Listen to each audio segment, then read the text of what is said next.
இயேசு கிறிஸ்துவின் இனிய நாமத்தில் மீண்டுமாக HLM மூலமாக உங்களுக்கு வாழ்த்துக்களை தெரிவித்துக் கொள்கிறோம். மீண்டும் இந்த ஒளிப்பேழை வழியாக சந்திப்பதிலே மிகுந்த சந்தோஷம். ஆண்டவராகிய இயேசு கிறிஸ்து வெகு சீக்கிரத்திலே வரப்போகிறார் என்பதை ஆதாரங்களோடு கூட ஏற்கனவே 3 ஒளிப்பேழைகள் வழியாக உங்களுக்கு தெரிவித்திருக்கிறோம்.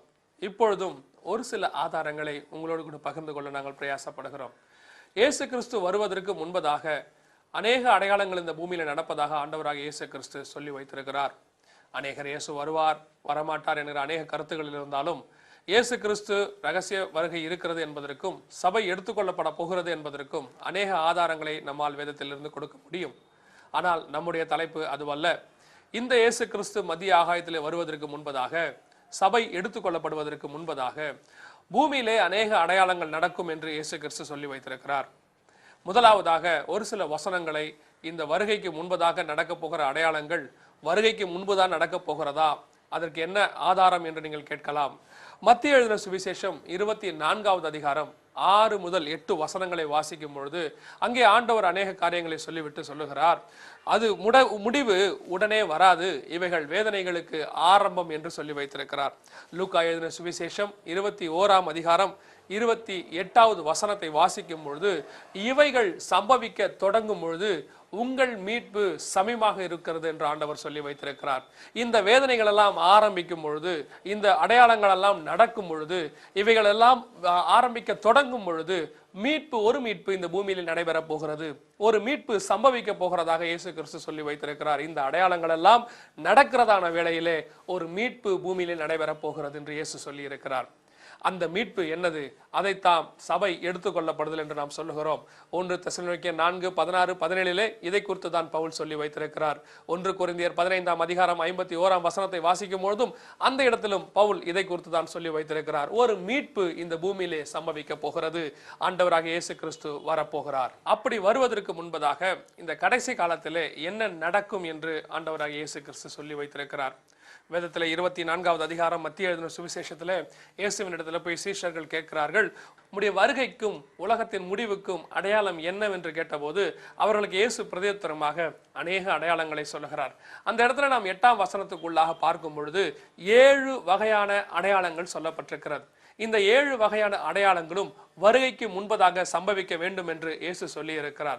இந்த 7 அடையாளங்களும் நடைபெறுகிறதான காலகட்டத்திலே தான் உங்கள் மீட்பு சமீபமாக இருக்கிறது, தலைகளை உயர்த்துங்கள் என்று லூக்கா எழுதின சுவிசேஷம் 21வது அதிகாரத்திலே இயேசு கிறிஸ்து சொல்லி வைத்திருக்கிறார். இந்த அடையாளங்களால் நடைபெறுவது எதை நமக்கு காட்டுகிறது? இயேசு கிறிஸ்துவின் வருகை சமீபம் என்பதை நமக்கு காட்டிக் கொண்டிருக்கிறது. இவைகளெல்லாம் எதை நமக்கு சொல்லிக் கொண்டிருக்கிறது? ஆண்டவராக இயேசு கிறிஸ்து வெகு சீக்கிரத்திலே வரப்போகிறார் என்று சொல்லிக் கொண்டிருக்கிறது. சரி, அந்த 7 அடையாளங்கள் என்ன? அவைகளைத்தான் நாம் இன்று பார்க்க போகிறோம். இவைகளை நீங்கள் பார்க்கும் பொழுது இவைகளெல்லாம் ஒரு காலகட்டத்தில் நடந்து கொண்டுதானே இருந்தது. இவைகளெல்லாம் எப்படி அடையாளங்களாக இருக்கும்? உலக தோற்றம் முதல் கொண்டு இப்படிப்பட்ட காரியங்கள் நடைபெற்றுக் கொண்டுதானே இருக்கிறது என்று நீங்கள் நினைக்கலாம். இங்கே சொல்லப்படக்கூடிய 7 காரியங்களும் ஆரம்பம் முதல், உலகம் உண்டான முதல் நடைபெற்றுக் கொண்டிருந்தாலும் அவைகள் அதிகரிக்க அதிகரிக்க ஒரு முடிவை காட்டுகிறது என்று பார்க்கிறோம். ஒரு வேதனை, ஒரு நோயானது ஆரம்ப கட்டத்தில் இருந்தாலும் அவைகள் அதிகரிக்க அதிகரிக்க எப்படி அது மரணத்தை காட்டுகிறதோ, மரணத்துக்கு நேராக கொண்டு செல்கிறதோ, அதே போலவே இவைகள் எல்லாம் அதிகரிக்க அதிகரிக்க ஒரு முடிவை நோக்கி சென்று கொண்டிருக்கிறது. இவைகள் எவ்வளவு அதிகமாக வருகிறதோ அது முடிவை நோக்கி நாம் நெருங்கி கொண்டிருக்கிறோம் என்பதை நமக்கு சொல்லிக் கொண்டிருக்கிறது. சரி, அந்த 7 அடையாளங்கள் என்ன? ஒவ்வொரு அடையாளங்களாக நான் உங்களுக்கு சொல்லுகிறேன். பிற்பாடாக அவைகள் நான் உங்களுக்கு விளக்கி சொல்லுகிறேன். முதலாவதாக, நானே கிறிஸ்து என்று அநேகர் வருவார்கள். Many will come saying I am the Christ. இரண்டாவதாக, யுத்தங்களின் செய்திகளை கேள்விப்படுவீர்கள். will hear of war and rumors of wars. மூன்றாவதாக, ஜனத்துக்கு விரோதமாய் ஜனங்கள் எழும்புவார்கள். nation will rise against the nation. நான்காவதாக, ராஜ்யத்துக்கு விரோதமாய் ராஜ்யம் எழும்பும். kingdom will rise against the kingdom. ஐந்தாவதாக, பஞ்சங்கள் famines. ஆறாவதாக, கொள்ளை நோய்கள் pestilences. ஏழாவதாக, பூமி அதிர்ச்சிகள் earthquakes. இப்படியாக 7 அடையாளங்களை இயேசு நமக்கு சொல்லி வைத்து போயிருக்கிறார். வருகைக்கு முன்பதாக இந்த 7 அடையாளங்கள் எப்படி நடைபெற்றுக் கொண்டிருக்கிறன என்பதை தான் நாம் இன்று பார்க்க போகிறோம். இவைகள் ஆரம்பம் முதலாக நடைபெற்றுக் கொண்டுதான் இருக்கிறன. ஆனால் இந்த காலகட்டத்திலே அது எப்படி அதிகரித்திருக்கிறது என்பதை நாம் பார்க்க போகிறோம். இப்பொழுது நாம் பார்க்க போகிறதான முதலாவது அடையாளம், நானே கிறிஸ்து என்று அநேகர் எழும்புவர். இந்த உலகத்தில் எத்தனையோ தலைவர்கள் இயேசு கிறிஸ்துவோடு கூட தன்னை ஒப்பிட்டு கொண்டார்கள். இயேசு கிறிஸ்துவோடு ஒப்பிட்டு சொல்வது அவர்களுக்கு ஒரு பெருமை. ஆனால் ஒன்று நிச்சயம், இயேசு கிறிஸ்து ஒப்பிட முடியாத மாபெரும் தலைவர். இயேசு கிறிஸ்து ஒப்பிட முடியாத மாபெரும் தெய்வம். யார் வேணாலும் அவரோடு கூட தன்னை ஒப்பிட்டுக் கொள்ளலாம். ஆனால் இயேசு கிறிஸ்துவை யாரோடும் ஒப்பிட முடியாது. அவர் ஒப்பில்லாத ஒரு தெய்வம். இப்படி அநேகர் இந்த இயேசு கிறிஸ்துவின் பெயரை வைத்துக் கொண்டு நானே கிறிஸ்து என்று வந்திருக்கிறார்கள். இயேசுவும் சொன்னார், கடைசி காலத்திலே இப்படிப்பட்டவர்கள் வருவார்கள் என்று. அப்படிப்பட்ட ஒரு சிலருடைய பெயர்களை நான் உங்கள் மத்தியிலே சொல்லுகிறேன். அவருடைய புகைப்படங்களை நீங்கள் பார்க்க போகிறீர்கள். இவர்கள் எல்லாம் இயேசு கிறிஸ்துவை தான் என்றும், இயேசு கிறிஸ்துவின் ரூபத்தில் நாங்கள் வந்து எங்கள் ரூபத்தில் இயேசு கிறிஸ்து தான் இருக்கிறார் என்றும் அவர்கள் சொல்லிக் கொண்டிருக்கிறார்கள். அவைகளிலே சில முக்கியமானவர்களை நாம் பார்க்க போகிறோம். ஜான் நிக்கோலஸ் டாம் என்று இங்கிலாந்து தேசத்திலிருந்து ஒருவர் வந்தார். இரண்டாவதாக கிளாஸ் கின்ஸ்கி என்று 1926 1991 வரைக்கும் ஒருவர் வந்திருக்கிறார்.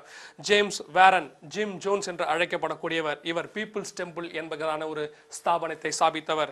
அடுத்தபடியாக இந்திய தேசத்திலே ரஜினிஷ் என்பவரும் தன்னை ஒரு தெய்வமாக காட்டிக்கொண்டார். கடைசியாக அவர் இயேசு கிறிஸ்துவின் ரூபம் என்றும் ஒரு புத்தகத்திலே சொல்லி இருக்கிறார். நான்காவதாக மைக்கேல் டிராவசர், மிட்சோ மட்டயோஷி, இப்படியாக மார்ஷல் ஆப்பிள் ஒயிட், ஹோனோ ஹானோ சாப்யோகே, சுமாச்சிங் ஹை, டோர் Williamson, Maria Devi Christos, church of last testament என்கிறதான சபையை ஸ்தாபித்தவரும், விசாரியன் என்று அழைக்கப்பட்டு அநேக ஜனங்கள் தற்கொலை செய்து கொள்வதற்கு காரணமாக இருந்த செர்ஜி ஆண்டோனி லிவிட்டிக் தொராப் என்பவரும், கிரிகோரி கிராபோவே, ஸ்டீவ் டி ஆர்லன்ஸ், இப்படி அநேகர் வந்திருக்கிறார்கள்.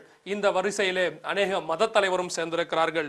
ஜோஸ் லியூஸ் டி ஜீசஸ் மிகாண்டோ என்பவர், Inri Cristo, Luc Jouret, Maitreya, Charles Manson, Jung Myung Seok என்பவர்களும் வந்திருக்கிறார்கள். இன்னும் மத தலைவர்கள் அல்லாத ஒரு சில நடிகர் கூட வந்திருக்கிறார். இவர் இயேசு கிறிஸ்துவாக ஒரு படத்தில் நடித்தாராம். அந்த நாளிலிருந்து தன்னை இயேசு கிறிஸ்துவாக பாவித்துக் கொண்டு இயேசு கிறிஸ்துவை போலவே இவர் பேசுவாராம். இவருடைய நண்பர் இவரை குறித்து சொல்லுகிறார், எந்த பதிலை இவர் கேள்வியை கேட்டாலும் இவர் இயேசு கிறிஸ்து எப்படி பதில் கொடுப்பாரோ அப்படியே சொல்லுவார் என்று சொல்லியிருக்கிறார். அவருடைய பெயர் Tom graph, Thomas locker graph என்கிறது அவருடைய முழு பெயராகும். இவர் இரண்டாம் இயேசு கிறிஸ்து என்று தன்னை சொல்லிக் கொண்டார். டேவிட் கோரேஷ், டேவிட் ஐக் என்று அநேகர் இதுவரைக்கும் இயேசு கிறிஸ்துவின் பெயரை சொல்லிக் கொண்டு வந்திருக்கிறார்கள். நானே கிறிஸ்து என்று சொல்லிக் கொண்டு வந்திருக்கிறார்கள். நாம் ஒரு ஸ்டாட்டிஸ்டிக்ஸ் இவ்விதமாக சொல்லுகிறது, 18ஆம் நூற்றாண்டிலே ஒருவரும், 19வது நூற்றாண்டிலே ஒருவரும், 20வது நூற்றாண்டிலே 18 பேரும் இயேசு கிறிஸ்து தான் என்று சொல்லிக் கொண்டு வந்திருக்கிறார்கள். கடைசி காலத்திலே அதிகமாக இயேசு கிறிஸ்து தான் என்று சொல்லிக் கொண்டு வருவது ஒரு அடையாளம். இது வருகைக்கான முன் அடையாளம். இன்னும் சொல்ல போனால் 11 பேர் தான் தான் இயேசு கிறிஸ்து என்று இன்றும் உலகத்திலே வாழ்ந்து கொண்டிருக்கிறார்கள். இது கடைசி கால அடையாளங்களில் ஒன்று. இப்பொழுது நாம் பார்த்தது நானே கிறிஸ்து என்று அநேகர் வருவார்கள் என்கிறதான ஒரு காரியத்தை. அடுத்தபடியாக நாம் பார்க்க போவது இரண்டாவது அடையாளம், யுத்தங்களையும் யுத்தங்களின் செய்திகளையும் கேள்விப்படுவீர்கள். இரண்டாவது அடையாளம், யுத்தங்களையும் யுத்தங்களின் செய்திகளையும் கேள்விப்படுவீர்கள். உலகம் தோற்ற முதல் கொண்டு யுத்தங்கள் நடந்து கொண்டுதான் இருக்கிறது. ஆனால் யுத்தங்கள் அதிகரிக்கிறது வருகைக்கான ஒரு அடையாளம். யுத்தங்கள் எவ்வளவுக்கு எவ்வளவு அதிகரிக்கிறதோ அது வருகைக்கு ஒரு அடையாளமாக கருதப்படுகிறது. இந்த யுத்தங்களுடைய எண்ணிக்கையை நீங்கள் பார்க்கும் பொழுது இயேசு கிறிஸ்துவுக்கு முன்பதாக 1000 வருஷத்துக்கும் இயேசு கிறிஸ்துவுக்கு பின்பதாக ஒரு 1000 வருஷத்திற்கும் 2000 வருஷத்திற்கு நீங்கள் பார்த்தபோது 86 மிக முக்கியமான யுத்தங்கள் நடந்திருக்கிறது. சனகரிப் யுத்தங்கள், அலெக்சாண்டருடைய யுத்தங்கள், கலிங்கா யுத்தம் போன்ற ஜூலியஸ் சீசர் யுத்தம், இவைகள் மிக முக்கியமான யுத்தங்களாக கருதப்படுகிறது. பார்க்கும் பொழுது மிக முக்கியமான யுத்தங்கள், அதிக விளைவுகளை உண்டாக்கின யுத்தங்கள் என்று பார்க்கும் பொழுது 86 யுத்தங்கள் சொல்லப்பட்டிருக்கிறது. ஆனால் இயேசு கிறிஸ்துவுக்கு பிறகு 1000 ஆண்டிலிருந்து 1500க்குள்ளாக 500 வருடத்திலே 71 யுத்தங்கள் நடைபெற்றதாக சொல்லப்பட்டிருக்கிறது. இது கடந்த அந்த 2000 வருடத்தை விட 3.5 மடங்கு அதிகமாகும். இதில் அநேக மிக முக்கியமான யுத்தங்கள், சிலுவை போர்கள், மங்கோலிய யுத்தம், ஒட்டமான் பைசாண்டியர் யுத்தம் என்று அநேக யுத்தங்களை நம்மால் சொல்ல முடியும். இந்த யுத்தங்கள் எல்லாம் 3.5 மடங்கு அதிகமாகி இந்த 500 ஆண்டுகளுக்குள்ளாக யுத்தங்கள் அதிகரித்திருக்கிறது. 1500 1800க்குள்ளாக அந்த 300 வருடத்திற்குள்ளாக 221 யுத்தங்கள் நடைபெற்றதாக சொல்லப்பட்டிருக்கிறது. ஒரு நூற்றாண்டுக்கு, அதாவது 100 ஆண்டுக்கு 14 யுத்தங்கள் என்கிற கணக்கிலே நடைபெற்றிருக்கிறது.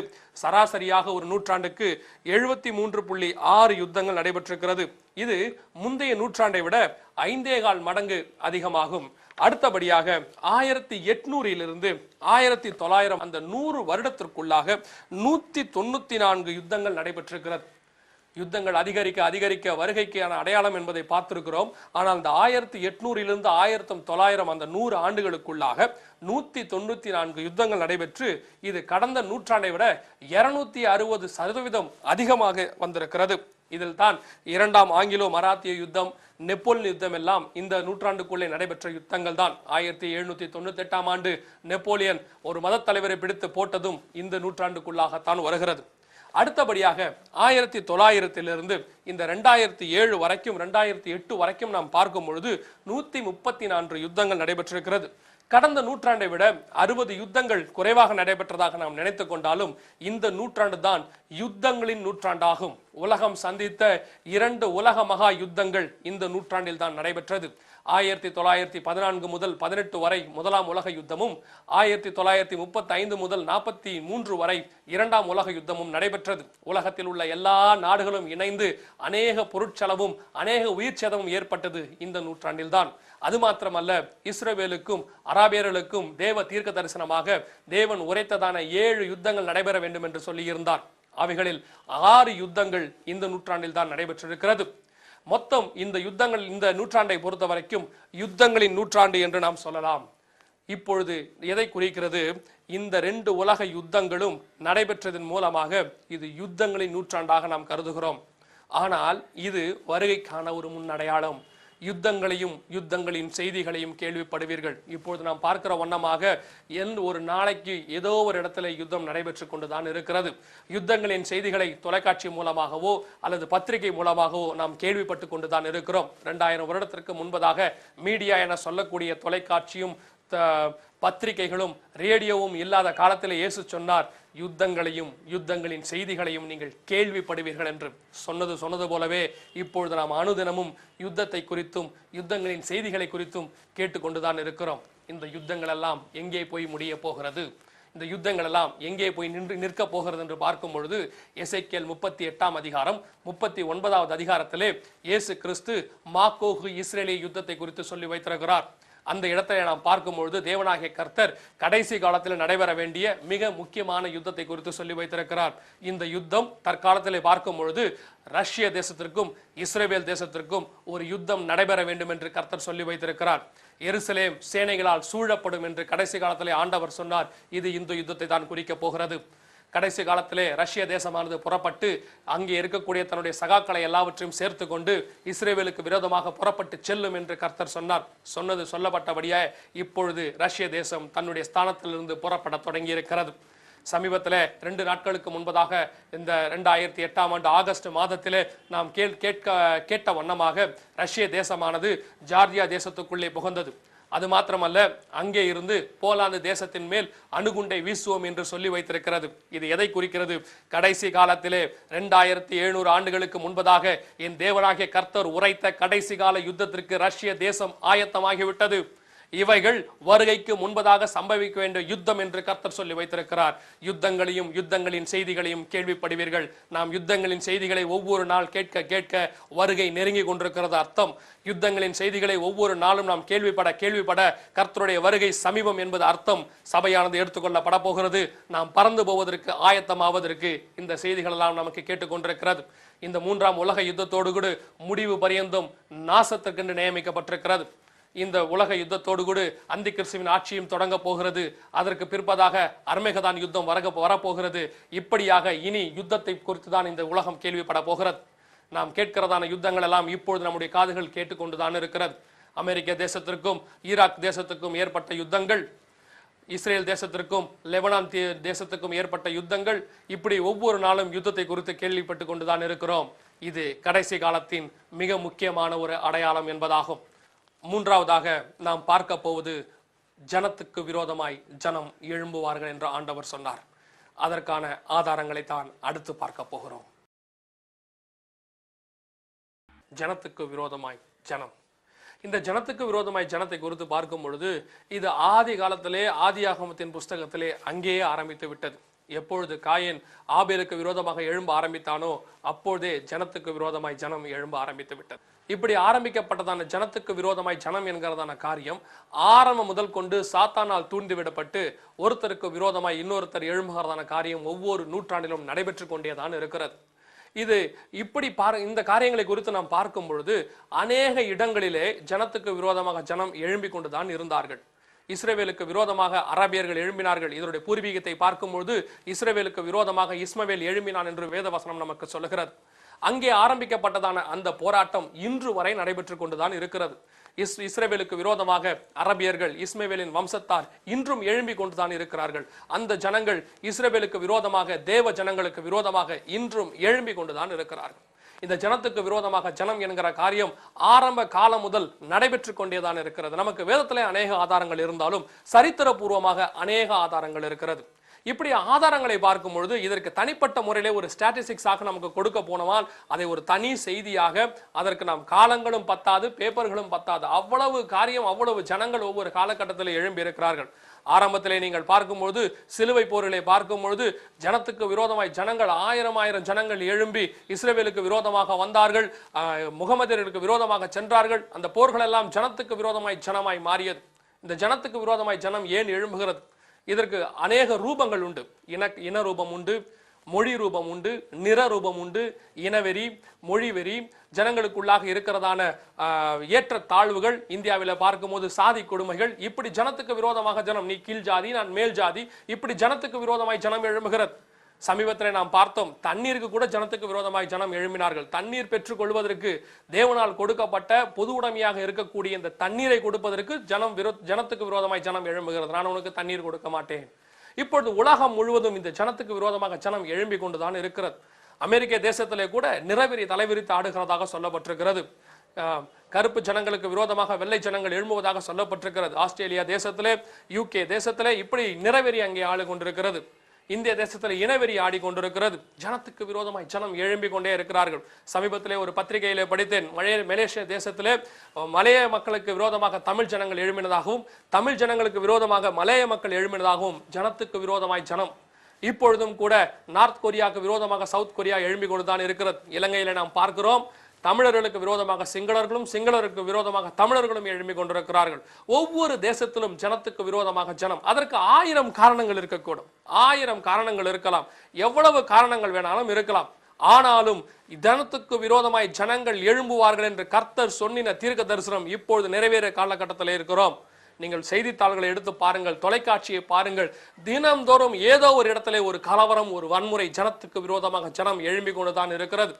சமீபத்திலே போஸ்னியாவிலே, கொசோவேலே, செக்கோஸ்லோவேக்கியாவிலே ஜனத்துக்கு விரோதமாக ஜனம் எழும்பி கிறிஸ்தவர்களுக்குள்ளேயே அடித்துக் கொண்டார்கள் என்று சொல்லி நாம் பார்க்கிறோம். முகமதியர்களுக்குள்ளே பிரிவு, கிறிஸ்தவர்களுக்குள்ளே பிரிவு, எல்லா மதங்களிலும் நீங்கள் பார்க்கும்போது ஒரு பிரிவினை வைத்துக் கொண்டு ஜனத்துக்கு விரோதமாக ஜனம் எழும்புகிறார்கள். இது கடைசி காலத்தின் தீர்க்க தரிசனங்களில் ஒன்று. நீங்கள் எப்பெல்லாம் ஜனத்துக்கு விரோதமாக ஜனம் எழும்பினதாக செய்திகளை கேள்விப்படுகிறீர்களோ, பத்திரிகையிலே பார்க்கிறீர்களோ, அதற்கான தொலைக்காட்சியிலே பார்க்கிறீர்களோ, இதெல்லாம் கடைசி காலத்தின் அடையாளம். எந்த நாளிலும் இல்லாதபடிக்கு இப்பொழுது உலகம் முழுவதும் ஜனத்துக்கு விரோதமாக ஜனம் எழுப்பப்பட்டிருக்கிறது. இனத்தின் மூலமாகவோ, மொழியின் மூலமாகவோ, மதத்தின் மூலமாகவோ ஏதோ ஒரு ரூபத்திலே ஜனங்கள் ஒவ்வொரு நாளும் அடித்துக் கொண்டிருக்கிறார்கள், ஒவ்வொரு பொழுதும் அடித்துக் கொண்டிருக்கிறார்கள். கொசோவோ பிரச்சனையிலே அவர்களுக்கு விடுதலை கொடுத்ததற்காக, சுதந்திரம் கொடுத்ததற்காக பிரச்சனை வந்து வெடித்து அது வன்முறையாக மாறிவிட்டது. மாணவர்கள் ஆசிரியர்களுக்கு விரோதமாக எழும்புகிறார்கள், ஆசிரியர்கள் மாணவர்களுக்கு விரோதமாக எழும்புகிறார்கள். பேப்பரை பார்க்கிறோம், எவ்வளவு செய்திகள் வந்து கொண்டிருக்கிறது. ஜனத்துக்கு விரோதமாய் ஜனம் எழும்பி கொண்டிருக்கிறது. இது நடைபெறுவது உலகத்தில் நடைபெறக்கூடிய ஒரு நிகழ்வு அல்ல, கடைசி காலத்தின் சாட்சி. கடைசி காலத்தில் இயேசு கிறிஸ்து வருவதற்கு முன்பதாக நடைபெற வேண்டும் என்று சொல்லப்பட்டதான சாட்சிகளிலே மிக முக்கியமான ஒன்று ஜனத்துக்கு விரோதமாய் ஜனம் எழும்பும். இன்று இந்தியாவில் எடுத்துக்கொள்ளுங்கள், எத்தனை ஜனங்கள் நார்த் இந்தியன்ஸ்க்கு விரோதமாக சவுத் இந்தியன், சவுத் இந்தியன் விரோதமாக நார்த் இந்தியன், அவர்களுக்குள்ளே ஒரு ஒற்றுமை இல்லை. சமீபத்திலே பம்பாய் தேசத்தில் இருந்த பீகார் மக்கள் எல்லாம் புறப்பட்டு செல்ல வேண்டும் என்று அங்கே இருக்கிறவர்கள் சொன்னார்கள். இப்படி இந்திய தேசத்துக்குள்ளே அகதிகளாக ஜனங்கள் புறப்பட்டு போகிறதை நம்மால் பார்க்க முடிகிறது. பாருங்கள், தமிழர்கள் தான் கூப்பிடுகிற தூரத்தில் தான் இருக்கிறார்கள், இலங்கையில் தான் இருக்கிறார்கள், அங்கே இருந்து இங்கே அகதிகளாக வந்து கொண்டிருக்கிறார்கள். ஏன்? அங்கே இருக்கிற ஜனங்கள் ஒருத்தருக்கு விரோதமாக ஒருத்தர் எழும்பி கொண்டிருக்கிறார்கள். ஜனத்துக்கு விரோதமாக ஜனம், என் தேவன் சொன்னார், கடைசி காலத்திலே இது நடக்கும் என்று சொன்னார். நன்றாக புரிந்து கொள்ளுங்கள், இயேசு கிறிஸ்து சொன்னதினால் இது நடைபெறவில்லை, இது நடைபெற போகும் என்று தீர்க்கமாக இயேசு பார்த்ததினால் சொன்னார் இது நடைபெற போகும் என்று. சொன்னது சொன்னபடி நடந்து கொண்டிருக்கிறது. மூன்றாவது அடையாளமும் நிறைவேறிவிட்டது. இயேசு கிறிஸ்துவின் வருகையும் சமீபமாகிவிட்டது. அடுத்த அடையாளத்துக்கு நேராய் நாம் கடந்து போக போகிறோம். விரோதமாய் ராஜ்யம். எப்பொழுது பூமி பகுக்கப்பட்டதோ, எப்பொழுது ராஜாவென்று ஒருத்தன் உருவாக்கப்பட்டானோ, அந்த காலத்திலிருந்து இந்த ராஜாக்களுக்கு நாடு பிடிக்கிற ஆசை இருந்து கொண்டுதான் இருக்கிறது. ராஜாக்கள் எல்லாம் நாடு பிடிக்கிற ஆசையிலே யுத்தத்தை ஏற்படுத்தினார்கள். ராஜ்யத்துக்கு விரோதமாய் ராஜ்யம் எழுப்பினார்கள். இதை நீங்கள் ஆதியாகமத்தின் புஸ்தகத்திலிருந்தே பார்க்க முடியும். அந்த காலத்திலிருந்து லோத்துவை பிடித்து கொண்டு போனார்கள், ஆபிரகாமை மீட்டு கொண்டு வந்தார். இப்படி ராஜாக்கள் அந்த காலத்திலிருந்தே உருவாக்கப்பட்டார்கள். ஆனால் உலகத்திலே நாம் பார்க்கும் பொழுது ஆண்டவர் சொன்னார், கடைசி காலத்திலே ராஜ்யத்துக்கு விரோதமாய் ராஜ்யம் எழும்பும். அங்கே ஒன்று இங்கொன்றாக நடைபெற்று கொண்டிருந்த அந்த ராஜ்யத்தை பிடிக்கிற ஆசை இப்பொழுது எல்லா நாட்டுக்கும் பிடித்திருக்கிறது. எல்லா ராஜ்யமும் இன்னொரு ராஜ்யத்துக்கு விரோதமாய் எழும்பி கொண்டுதான் இருக்கிறது. கடைசி காலத்தில் இது உலகம் எங்கும் ஒருமித்து நடந்து கொண்டிருக்கிறது.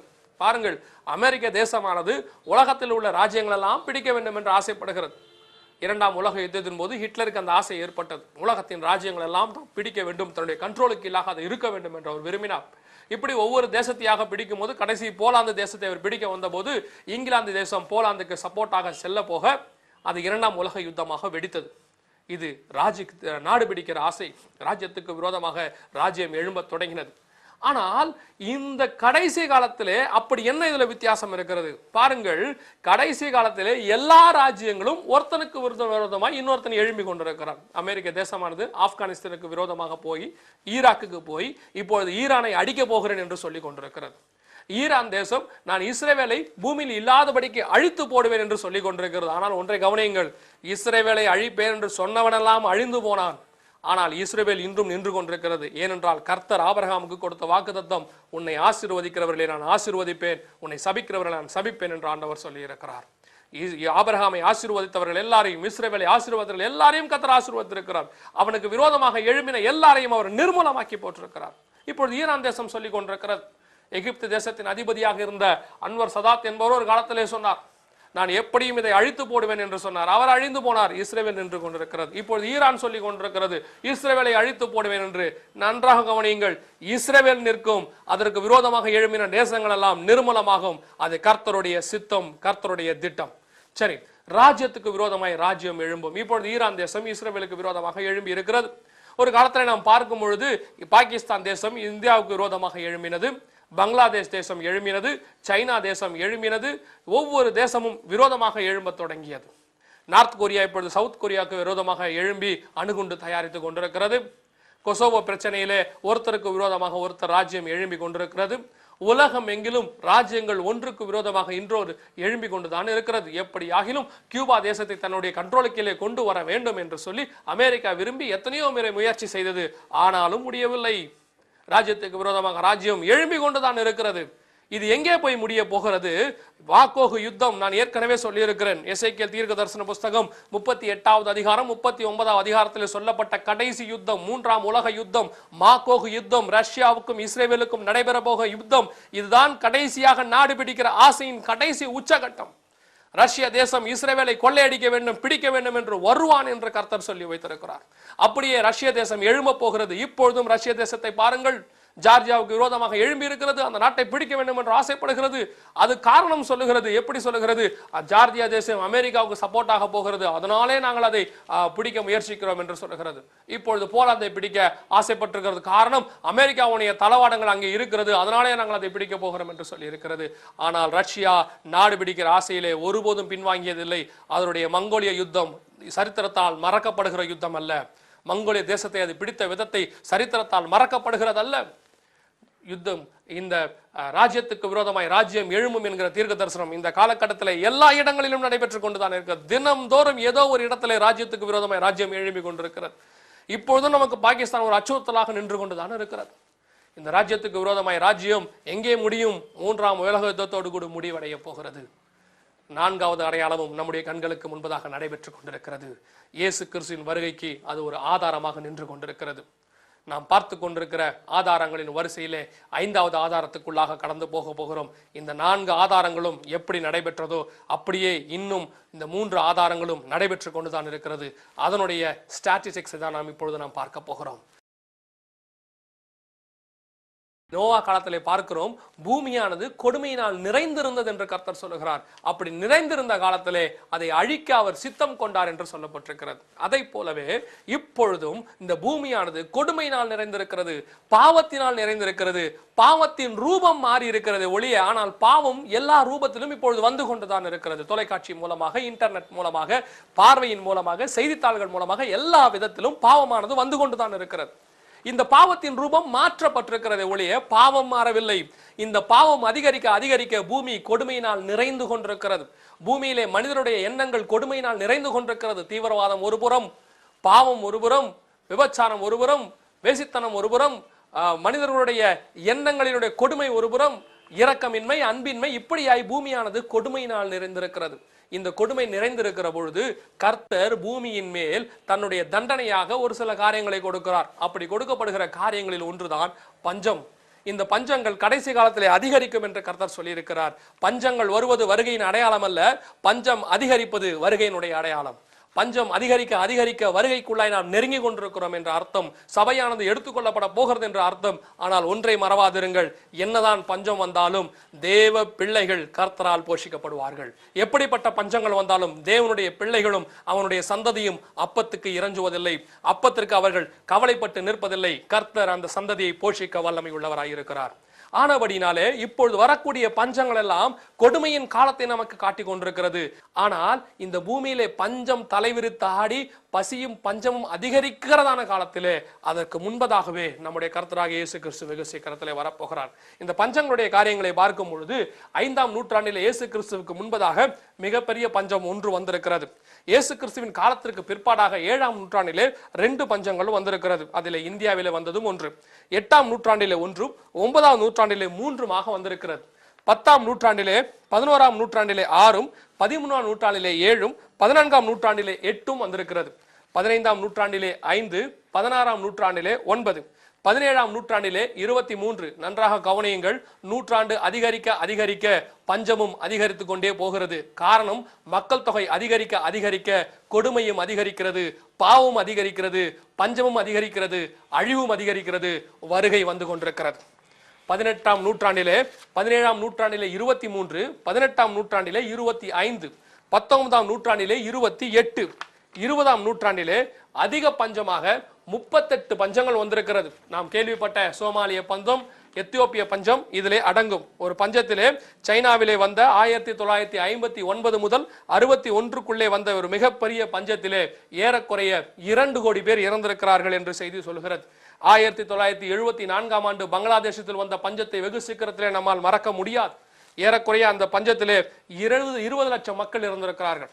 இப்படியாக பஞ்சங்கள் அதிகரிக்கொண்டே போகிறது. இந்த 21ஆம் நூற்றாண்டு தொடங்கி 8 ஆண்டு காலம் ஆகிறது. ஆனால் அதற்குள்ளாக 4 முக்கியமான பஞ்சங்கள் வந்திருக்கிறது. இது எதை குறிக்கிறது? இந்த பஞ்சங்கள் எல்லாம் கடைசி கால வருகையை நமக்கு சொல்லிக் கொண்டிருக்கிறது. ஏன் இந்த பஞ்சம் வந்திருக்கிறது? பாருங்கள், எல்லாவற்றுக்கும் இப்பொழுது பூமியிலே பஞ்சம். தண்ணீருக்கு பஞ்சம், உணவுக்கு பஞ்சம், நல்ல காற்றுக்கு பஞ்சம், நல்ல மனிதர்களுக்கு பஞ்சம், அன்புக்கு பஞ்சம். இந்த உலகத்திலே எல்லா விதத்திலும் பஞ்சம் அதிகரித்து கொண்டே போகிறது. கடைசி காலத்திலே அன்பு தணிந்து போகும் என்று கர்த்தர் சொல்லி வைத்திருக்கிறார். அன்புக்கும் இப்பொழுது பஞ்சம் வந்திருக்கிறது. கூடுமானால் தெரிந்து கொள்ளப்பட்டவர்கள் உங்களை காட்டி கொடுப்பார்கள் என்று கர்த்தர் சொல்லி இருக்கிறார். அந்த காலத்திலே உண்மைக்கும் பஞ்சம் இருக்கிறது. கடைசி காலத்திலே வேத வசனத்துக்கு பஞ்சம் வரப்போகிறது, பரிசுத்தத்திற்கு பஞ்சம் வரப்போகிறது, உண்மைக்கு பஞ்சம் வரப்போகிறது. அதற்கு முன்பதாக தப்பித்துக் கொள்ளும்படிக்கு நமக்கு ஒரு வழி சொல்லப்பட்டிருக்கிறது. அதுதான் இயேசு கிறிஸ்துவின் 2ஆம் வருகை, சபை எடுத்துக்கொள்ளப்படுதல். இந்த பஞ்சங்கள் நமக்கு அறிவிக்கிறது என்ன? கர்த்தர் வெகு சீக்கிரத்திலே வரப்போகிறார் என்று அறிவித்துக் கொண்டிருக்கிறது. இப்பொழுது இருக்கிற மக்கள் தொகையானது 600 கோடியை தாண்டி, உலகத்தை தாண்டி சென்று கொண்டிருக்கிறது. இப்படிப்பட்ட பஞ்சங்கள் நமக்கு எதை அறிவிக்கிறது? கர்த்தராகிய இயேசு கிறிஸ்து வெகு சீக்கிரத்திலே வரப்போகிறார். இயேசு கிறிஸ்து வருவதற்கு முன்பதாக இந்த பஞ்சங்கள் எல்லாம் வரும் என்று சொல்லப்பட்டிருக்கிறது. ஒன்றை மறவாதிருங்கள், இயேசு கிறிஸ்துவின் வருகைக்கு பின்பாடாக இந்த பஞ்சங்கள் 2 மடங்காக அதிகரிக்க போகிறது. அந்த பஞ்சத்திற்கு தப்பிக்கொள்ளும்படிக்கு நமக்கு ஒரு வகையை கர்த்தர் சொல்லியிருக்கிறார். இயேசு கிறிஸ்து வெகு சீக்கிரத்திலே வரப்போகிறார். அடுத்த அடையாளத்துக்குள்ளே நாம் கடந்து போகிறோம். அடுத்தபடியாக நாம் பார்க்க போகிறதான ஆதாரம், இயேசு கிறிஸ்து சொன்னார் கொள்ளை நோய்கள். கடைசி காலத்திலே கொள்ளை நோய்கள் உலகத்தை தாக்கும் என்று கர்த்தர் சொல்லி வைத்திருக்கிறார். ஆனால் இந்த கொள்ளை நோய்களை குறித்து பார்க்கும் பொழுது ஒவ்வொரு காலகட்டத்திலே ஒவ்வொரு நோய் மக்களை தாக்கி கொண்டுதான் இருந்தது. மருந்துகள் கண்டுபிடிக்கிற வரைக்கும் அது ஒரு கொள்ளை நோய் தான், மக்களை கொள்ளை கொள்ளையாக எடுத்துக்கொண்டு போய்கொண்டேதான் இருக்கும். ஆனால் இயேசு சொன்னார் கடைசி காலத்திலே கொள்ளை நோய்கள் வரும் என்று சொன்னார். இவ்வளவு விஞ்ஞானம் வளர்ந்த பிற்பாடாக இவ்வளவு ஆராய்ச்சிகள் நடைபெறுகிறது, எல்லா வசதிகளும் இருக்கிற இந்த காலத்திலே கட்டத்தில் கூட அநேக நோய்கள் அதிகப்படியாக எழும்புகிறது. ஒவ்வொரு வருடத்திற்கு புது புது நோய்கள் உருவாகி கொண்டே இருக்கிறது. நாம் ஒரு சில ஆதாரங்களை பார்த்துவிட்டு நாம் இப்பொழுது எந்த காலகட்டத்துக்குள்ளே வாழ்ந்து கொண்டிருக்கிறோம் என்பதை பார்க்க போகிறோம். பாருங்கள், இந்த கொள்ளை நோய்களை குறித்து பார்க்கும் பொழுது 5ஆம் நூற்றாண்டிலே புபானிக் பிளேக் என சொல்லக்கூடிய ஒரு நோய் வந்திருக்கிறது. இதிலே 30 கோடி பேர் மாண்டிருக்கிறார்கள், ஐரோப்பிய தேசத்திலும் ஆசிய தேசத்திலும் மாத்திரம். அடுத்தபடியாக 1ஆம் நூற்றாண்டிலே இதே ஆண்டோனைன் பிளேக் என சொல்லக்கூடிய நோய்க்கு 50 லட்சம் பேர் மாண்டு போயிருக்கிறார்கள் ரோம சாம்ராஜ்யத்திலே. பாருங்கள், கொள்ளை நோய்கள் என்றால் கொள்ளை கொள்ளையாக மக்களை வாரி கொண்டு போகிற நோய்கள் என்று அர்த்தம். பாருங்கள், 1300 முதல் 1720க்குள் இதே புபானிக் பிளேகினாலே 30 கோடி பேர் மாண்டிருக்கிறார்கள். இதே புபானிக் நோய் 1850 1950க்குள்ளாக இன்னொரு 30 கோடி பேரை உலகம் முழுவதும் மாண்டு போயிருக்கிறார்கள். 20ஆம் நூற்றாண்டிலே ஸ்மால் பாக்ஸ் என சொல்லக்கூடிய இந்த ஒரு நோய்க்கு மாத்திரம் 30 கோடி பேர் மாண்டிருக்கிறதாக WHO அறிவித்திருக்கிறது. இதே 20ஆம் நூற்றாண்டிலே இன்றைய காலகட்டம் வரைக்கும் மலேரியா நோய்க்கு 8 முதல் 25 கோடி பேர் மக்கள் இறந்து கொண்டிருக்கிறார்கள். இதே 20ஆம் நூற்றாண்டிலே இன்னொரு நோய் டிபி என சொல்லக்கூடிய இந்த காச நோய்க்கு 4 முதல் 10 கோடி ஜனங்கள் மாண்டு போயிருக்கிறார்கள். இந்த டிபியை குறித்து பார்க்கும் பொழுது இந்த டிபி வியாதி ஒவ்வொரு ஆண்டும் 17 லட்சம் மக்களை கொள்ளையாக வாரி கொண்டிருக்கிறதாம். 2004ஆம் ஆண்டில் மாத்திரம் 17 லட்சம் மக்கள் மாண்டு போயிருக்கிறார்கள். பாருங்கள், 89 லட்சம் பேருக்கு ஒவ்வொரு ஆண்டும் இந்த டிபி நோய் பரவி கொண்டே இருக்கிறது. இந்த காச நோய் உலகம் முழுவதும் 89 லட்சம் மக்களுக்கு ஒவ்வொரு ஆண்டும் பரவி கொண்டிருக்கிறது. கொள்ளையாக மக்களை வாரி கொண்டு போய்கொண்டே இருக்கிறது. 1918 முதல் 1919க்குள்ளாக இந்த ஒரு வருடத்துக்குள்ளாக ஸ்பானிஷ் ஃப்ளூ என சொல்லக்கூடிய இந்த நோய் 10 கோடி ஜனங்களை பலி வாங்கி இருக்கிறது உலகம் முழுவதும். இப்படியாக இந்த கொள்ளை நோயின் ஆதிக்கம் 19ஆம் நூற்றாண்டிலே அதிகப்படியாக இருந்தது என்று பார்க்கிறோம். 1981 முதல் 2007க்குள்ளாக உலகம் முழுவதும் பாதித்த எய்ட்ஸ் நோய் என சொல்லக்கூடிய அந்த நோய்க்கு பலியாருடைய எண்ணிக்கை 2,52,50,000 பேர் பாதிக்கப்பட்டிருக்கிறார்கள். ஒவ்வொரு ஆண்டும் இந்த நோய்களுடைய எண்ணிக்கை அதிகமாகிக் கொண்டே போயிருக்கிறது. இந்த 2002 முதல் 2003க்குள்ளாக கண்டுபிடிக்கப்பட்ட சார்ஸ் நோய், சிவியர் அக்யூட் ரெஸ்பிரேட்டரி சிண்ட்ரோம் என சொல்லக்கூடிய இந்த சார்ஸ் நோய் உலகம் முழுவதும் பரவி கொண்டு இருக்கிறது. நாம் கேள்விப்பட்ட விதமாய் பேர்ட் ஃப்ளூ என சொல்லக்கூடிய பறவை காய்ச்சல் நோய் இன்று 3 கண்டங்களை தாண்டி தாக்கி கொண்டிருக்கிறது என்று பார்க்கிறோம். பிபிசி செய்தி ஒன்று தெரிவிக்கிறது, 1918ஆம் ஆண்டு ஃப்ளூ வியாதிக்கு 5 கோடி பேர் பாதிக்கப்பட்டிருக்கிறார்கள், அல்லது மன்னிக்க வேண்டும், இறந்து போயிருக்கிறார்கள். புதிதாக ஏவியன் ஃப்ளூ என சொல்லக்கூடிய H5N1 என சொல்லக்கூடிய நோய்க்கு 258 பேர் மரித்து போயிருக்கிறார்கள். உங்களுக்கு வேண்டுமானாலும் இந்த எண்ணிக்கை குறைவாக தெரியலாம், ஆனால் ஒன்று மறந்து போய்விடக்கூடாது, இது அதிக பாதிப்புகளை உண்டு பண்ணும் என்று எதிர்பார்க்கப்படுகிறது.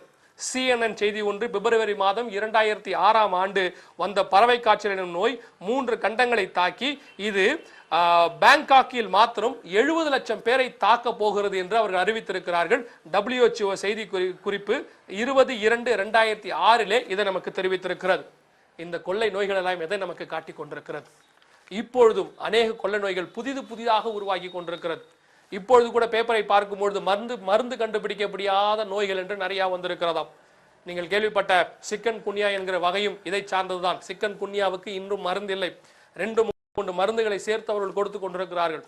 கொள்ளை நோய் உலகம் முழுவதும் பரவி கொண்டிருக்கிறது. அமெரிக்க தேசத்திலும் கொள்ளை நோய் பரவி கொண்டிருக்கிறது. ஏன் நான் அமெரிக்க தேசத்தை குறிப்பிடுகிறேன் என்றால், அந்த தேசம் விஞ்ஞானத்திலே வளர்ந்திருக்கிறது, எல்லாவித வசதிகளை படைத்திருக்கிறது, எல்லா வகையிலும் மக்கள் பாதுகாப்பாக இருக்க வேண்டும் என்று விரும்புகிறது. அப்படிப்பட்ட தேசத்திலே நோய் பரவி கொண்டிருக்கிறது.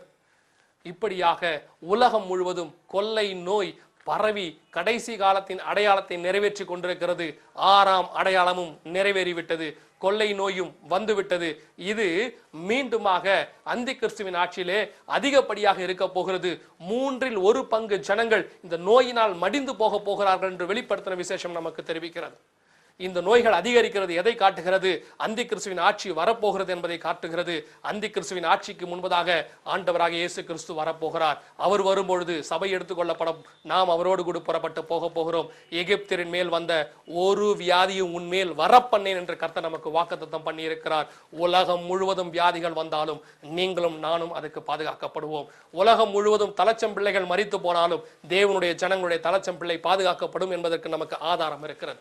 அதேதான் இப்பொழுது நடைபெற்றுக் கொண்டிருக்கிறது. நாம் கர்த்தருக்கு முன்பதாக முழங்கால் படியிடுவோம், நோய்களிலிருந்து விலகிக் கொள்வோம். அதே வேளையிலே வருகைக்கு நாம் ஆயத்தமாவோம். அடுத்த அடையாளத்தையும் நாம் பார்க்க போகிறோம்.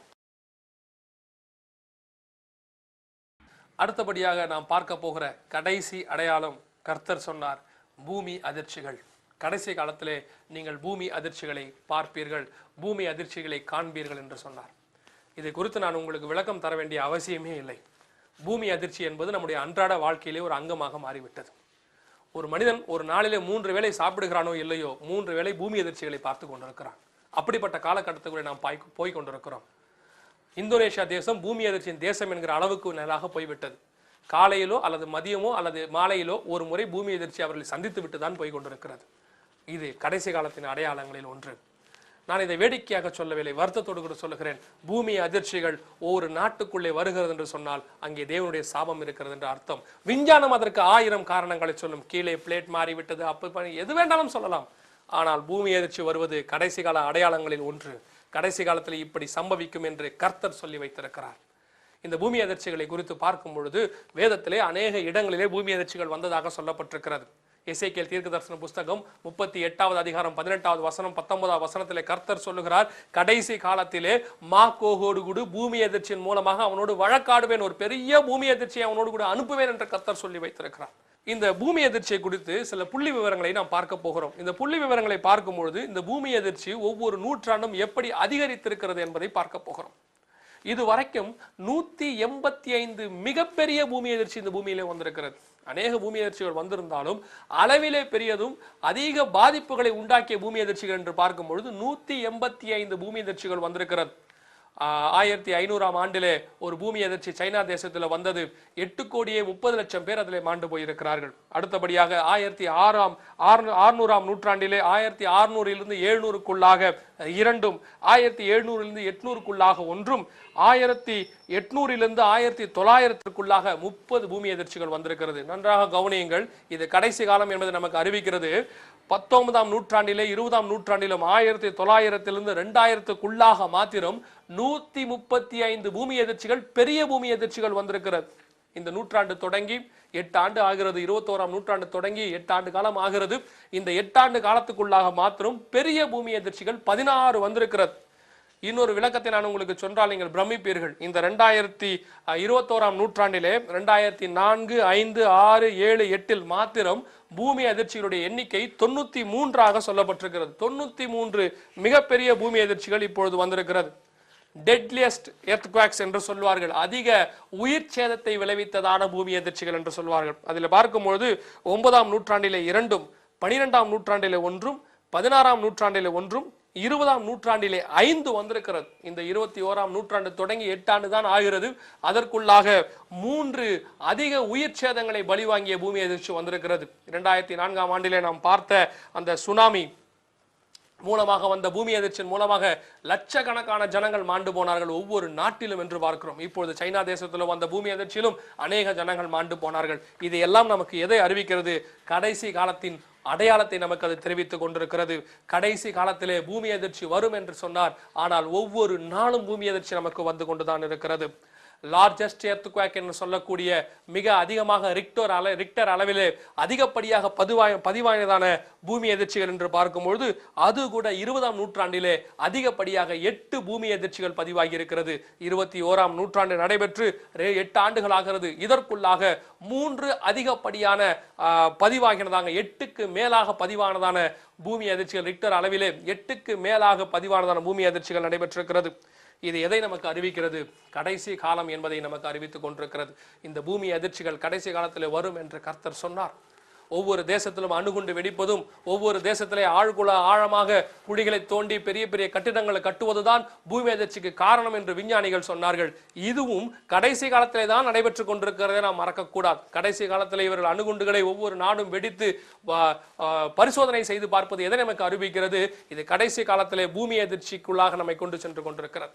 கடைசி காலத்துக்குள்ளாக நாம் சென்று கொண்டிருக்கிறோம். 7 அடையாளங்களும் நம்முடைய கண்களுக்கு முன்பதாக நடைபெறுகிறது. நன்றாக கவனியுங்கள். 7 அடையாளங்களும் தினம்தோறும் நடைபெற்றுக் கொண்டிருக்கிறது. நானே கிறிஸ்து என்று 18 பேர் வாழ்ந்து கொண்டுதான் இருக்கிறார்கள். யுத்தங்களின் செய்திகளையும் நாம் கேள்விப்பட்டுக் கொண்டுதான் இருக்கிறோம். ஒவ்வொரு நாளும் ஜனத்துக்கு விரோதமாக ஜனம், ஒவ்வொரு ஊரிலும், ஒவ்வொரு மாநிலத்திலும், ஒவ்வொரு நாட்டிலும் ஜனத்துக்கு விரோதமாக ஜனம் எழும்பிக் கொண்டுதான் இருக்கிறது. 4வதாக ராஜ்யத்துக்கு விரோதமாய் ராஜ்யம், ஒவ்வொரு ராஜ்யம் ஒவ்வொரு நாளும் எந்த நாளிலே என்ன நடக்குமோ என்று தெரியாத சூழ்நிலையில் தான் நாம் வாழ்ந்து கொண்டிருக்கிறோம். 5வதாக பஞ்சங்களும் கொள்ளை நோய்களும் பூமி அதிர்ச்சிகளும், இப்படியாக இந்த 7 அடையாளங்களும் ஒரு சேர ஒவ்வொரு நாளும் நடைபெற்றுக் கொண்டுதான் இருக்கிறது. ஏதோ ஒரு இடத்திலே பஞ்சங்களிலே ஜனங்கள் மாண்டு கொண்டிருக்கிறார்கள், ஏதோ உலகத்தின் ஒரு மூலையிலே கொள்ளை நோயிலே ஜனங்கள் மாண்டு கொண்டுதான் இருக்கிறார்கள். ஒரு புறம் பூமி அதிர்ச்சியானது தினந்தோறும் வந்து போய் கொண்டுதான் இருக்கிறது. 7 அடையாளங்களும் ஒவ்வொரு விதத்திலே ஒரு பாகத்திலே நடைபெற்றுக் கொண்டுதான் இருக்கிறது. இது எதை குறிக்கிறது? பூமி அழிவுக்குள்ளாக போகிறது என்று கர்த்தரை அறியாதவன் கூட சொல்லுகிறான். தேவனை அறிகிற அறிவு இல்லாதவன் கூட பூமியில ஏதோ ஒரு வந்து விட்டது என்று சொல்லிக் கொண்டிருக்கிறான். இந்த பூமியானது அழிவை நோக்கி கொண்டிருக்கிறது. இந்த அழிவுக்கு முன்பதாக ஒரு மீட்பு நமக்கு வைக்கப்பட்டிருக்கிறது. அதற்கு நாம் ஆயத்தமாய் இருக்கிறோமா? இந்த உலகம் அழிவுக்கு ஆயத்தமாய் கொண்டிருக்கிறது. நாம் வாழ்வதற்கு ஆயத்தமாய் கொண்டிருக்கிறோமா? ஜீவனுக்கு ஆயத்தமாய் கொண்டிருக்கிறோமா? இந்த இயேசு கிறிஸ்துவை சந்திப்பதற்கு நாம் ஆயத்தமாய் கொண்டிருக்கிறோமா? ஒவ்வொரு நாளும் இந்த செய்தித்தாள்களே இந்த அடையாளங்களை பார்க்கும் பொழுது நாம் வருத்தப்படுவதற்கோ பரிதாபப்படுவதற்கோ ஒன்றும் காரணம் இல்லை. அது நாம் வருகைக்கு ஆயத்தமாக வேண்டும் என்பதற்கு இவையெல்லாம் நமக்கு அடையாளமாக கொடுக்கப்பட்டு கொண்டிருக்கிறது. ஒவ்வொரு ஜனங்களுக்காக நாம் கண்ணீர் வடிக்கிறோம், அவர்களுக்காக பரிதாபப்படுகிறோம், நல்லது. ஆனால் அதனோடு கூட நாம் செய்ய வேண்டிய இன்னொரு காரியம், முழங்கால் படியிட்டு இயேசுவே உம்முடைய வருகைக்கு என்னை ஆயத்தமாக வேண்டும் ஜெபிக்க வேண்டியது அவசியமாக இருக்கிறது. கைவிடப்பட்டால் நம்மை பார்த்து அவர்கள் பரிதாபப்படுவார்கள். நாம் என்ன செய்ய போகிறோம்? இந்த இயேசுவை சந்திக்க நாம் ஆயத்தமாக இருக்கிறோமா? இங்கே கொடுக்கப்படுகிற காரியங்கள் எல்லாம் எதற்காக கொடுக்கப்படுகிறது? ஒரு மனிதனுடைய அறிவை உங்களுக்கு முன்பதாக பறைசாற்றுவதற்கு அல்ல, இந்த உலகத்தில் இருக்கிறதான ஞானத்தை எல்லாம் உங்களுக்கு முன்பதாக காட்டுவதற்கு அல்ல, இந்த இயேசு கிறிஸ்துவின் வருகைக்கு உங்களை ஆயத்தமாவதற்கு, நான் ஆயத்தமாவதற்கு. நாம் ஆயத்தமாக இருக்கிறோமா? தேவனை சந்திக்க முடியுமா? இந்த தேவனை சந்திப்பதற்கு நம்முடைய சரீரம், ஆத்மா, ஆவி ஆயத்தமாய் நின்று கொண்டிருக்கிறதா? இந்த வரப்போகிற அழிவுகளுக்கெல்லாம் தப்பித்துக் கொள்ளும்படிக்கு நம்முடைய இருதயம் ஆயத்தமாய் இருக்கிறதா? ஒரே ஒரு மீட்பு தான் நமக்கு கொடுக்கப்பட்டிருக்கிறது. ஒரே ஒரு கன்னிமை பொழுதுதான் நமக்கு கொடுக்கப்பட்டிருக்கிறது.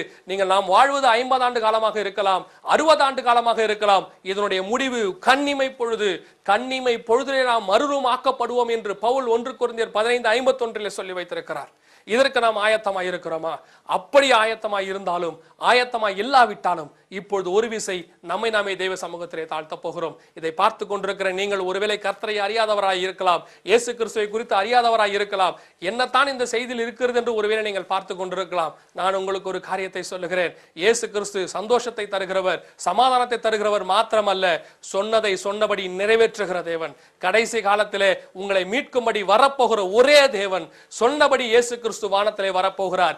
இயேசு சொன்ன இத்தனை உலக பிரகாரமான அடையாளங்களும் நடக்கும் என்று சொன்னால் இயேசு கிறிஸ்துவின் வருகையும் வெகு சீக்கிரத்திலே நடைபெற போகிறது. அதிலே பங்கடைவதற்கு நான் என்ன செய்ய வேண்டும் என்று நினைக்கிறீர்களோ நீங்கள் ஒன்றும் செய்ய வேண்டாம். இருக்கிற இடத்திலே முழங்கால் படியிட்டு, இயேசுவே என் பாவத்தை மன்னியும், இயேசுவே உம்முடைய ரத்தத்தினாலே என்னை கழுவும், உம்முடைய பிள்ளையாய் என்னை ஏற்றுக்கொள்ளும் என்று ஒரு வார்த்தை சொல்லுங்கள். ஆண்டவராக இயேசு கிறிஸ்து உங்கள் பாவத்தை மன்னிக்கிறவர். உங்களை பாவத்தை மன்னித்து உங்கள் பிள்ளையாக உங்களை ஏற்றுக்கொண்டு, அது மாத்திரமல்ல, அது முதல் கொண்டு உங்களையும் உங்கள் குடும்பங்களையும் பொறுப்பெடுத்துக் கொள்வார். உங்களுடைய சூழ்நிலைகள் மாறும், உங்களுடைய பிரச்சனைகள் மாறும். வரப்போகிற அழிவிலிருந்து, தீங்கிலிருந்து நம்மை காத்துக் கொள்ளும்படிக்கு ஆண்டவராக இயேசு கிறிஸ்து வரப்போகிறார். நாம் கண்களை மூடுவோமா? நாம் கண்களை மூடி தேவ சமூகத்திலே ஒரு சிறு ஜெபத்தை செய்து முடிக்க போகிறோம். நல்ல ஆண்டவரே, தருமையான வேளையிலே கூட எங்கள் திரு சமூகத்திலே நாங்கள் எங்களை தாழ்த்துகிறோம் சுவாமி. ஆண்டவரே, இத்தனை அழிவுகள் எங்களை சுற்றிலும் நடைபெற்றுக் கொண்டுதான் இருக்கிறது. ஆண்டவரே, இந்த 7 அடையாளங்கள் மாத்திரமல்ல, இன்னும் அநேக காரியங்கள் எங்களை சுற்றி நடைபெற்றுக் கொண்டிருக்கிறதாப்பா. ஒரு தீங்கு இந்த பூமிக்கு வரப்போகிறது என்று நாங்கள் உணர்கிறோம். ஒரு அழிவு இந்த பூமிக்கு வரப்போகிறது என்று நாங்கள் உணர்கிறோம். இந்த பூமி அழிவுக்கு நேராக வைக்கப்பட்டிருக்கிறது என்பதை நாங்கள் அறிந்திருக்கிறோம். இந்த பூமியானது கொடுமையினால் நிறைந்திருக்கிறது என்பதை நாங்கள் அறிந்திருக்கிறோம். கொடுமையின் அளவு அதிகமாக அதிகமாக அழிவானது பூமியிலே வரும் என்பதை நாங்கள் உணர்ந்திருக்கிறோம். ஆண்டவரே, இந்த வரப்போகிற அழிவுக்கு வரப்போங்கிற தீங்குக்கு ஆண்டவரே எங்களை விலக்கி பாதுகாத்துக் கொள்ளும்படியாய் உம்முடைய திருச்சமூகத்தில் எங்களை தாழ்த்துகிறோம். உம்முடைய பாதப்படியில எங்களை தாழ்த்துகிறோம். எங்களை பொறுப்பெடுத்துக் கொள்வீராக. இதுவரைக்கும் ஒருவேளை நாங்கள் ஆயத்தமாகாமல் இருந்தால் நாங்கள் ஆயத்தமாக விரும்புகிறோம். ஆண்டவரே எங்களை ஆயத்தப்படுத்தும். எங்களுடைய சரீரம் ஆத்தும ஆவியை ஒப்புக் கொடுக்கிறோம். எங்களை ஆயத்தப்படுத்தும். உம்முடைய வருகையிலே அந்த கன்னிமை பொழுதிலே எக்காலம் தொனிக்கும் பொழுது உம்மோடு கூட பறந்து பரலோக ராஜ்யத்திலே சேர எங்களுக்கு கிருபை தாரும். உம்முடைய கிருபையுள்ள கரத்தில் எங்களை தாழ்த்துகிறோம். பொறுப்பெடுத்துக் கொள்ளும். வழி நடத்தும். இயேசு கிறிஸ்துவின் நாமத்தில் ஜெபிக்கிறோம் எங்கள் ஜீவனுள்ள நல்ல பிதாவே. ஆமென்.